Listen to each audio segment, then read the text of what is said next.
Once upon a time in a kingdom far, far away, there was a large and bustling town nestled between rolling hills and a sparkling river. The town was renowned for its beauty and the warmth of its people, and it was a place where everyone knew everyone else, and life was filled with simple pleasures. At the heart of this idyllic town lived a brave knight named Sir Reginald, whose life revolved around two great loves, his loyal horse, Valiantly, and his beautiful fiancée, Lady Penelope. Now, Sir Reginald was known throughout the land not only for his courage and honor, but also for his extraordinary skill in horsemanship. His bond with Valiantly was the stuff of legend, and their names were often spoken with reverence by young knights hoping to emulate their valor. One day, as Sir Reginald and Valiantly were returning from a successful battle against a fearsome dragon, they heard a horrifying scream that pierced through the afternoon calm.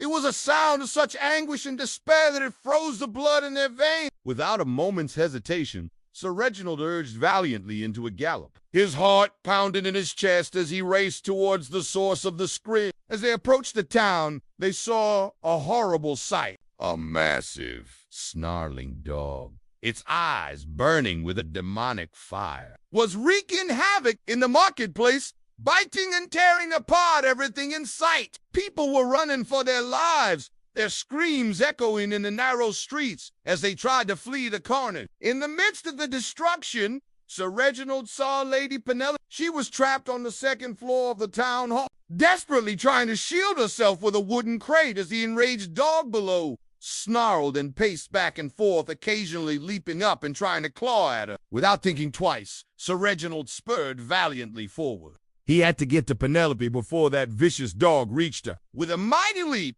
Valiantly sprang into the air and landed squarely on the dog's back. For a moment, the dog struggled, but Valiantly held on tight, his strong legs pressing the dog's body down. Then, with a swift kick of his powerful hind legs, Valiantly sent the dog crashing to the ground. But the dog, though wounded, was far from defeated. It snarled and lunged at Valiantly, its teeth bared in a vicious snarl. And just when it looked like Valiantly might be overwhelmed, Sir Reginald jumped off the balcony, landing on the dog with his sword raised. With a mighty swing, he brought his sword down on the dog's head, and with a final valiant roar, the beast collapsed. As the townspeople emerged from their hiding places, cheering and celebrating, Sir Reginald rushed to Penelope's side. He helped her down from the wreckage of the town hall, and in that moment, their love for each other, their bond of trust and devotion, was stronger than ever before. Together, they surveyed the damage that the dog had wrought, and Penelope's heart broke at the sight. Homes and shops were destroyed, and the people of the town were left homeless and without hope. But Sir Reginald, ever the optimist, put his arm around her shoulder and said, "We will rebuild this town together, my love. We will bring it back from the ashes and make it even more beautiful than before."